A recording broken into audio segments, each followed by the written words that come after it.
Hello, in front of me I've got Oppo Reno 8T. In this video I'll show you how to use Google Assistant on lock screen. In the beginning, let's go to Google app, enter menu and go to settings. Go to Google Assistant, voice match and enable OK Google function.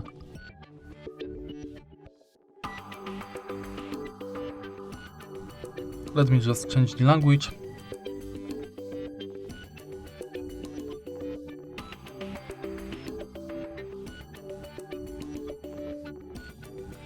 Tap next, more, agree, again next, and now let's try it out.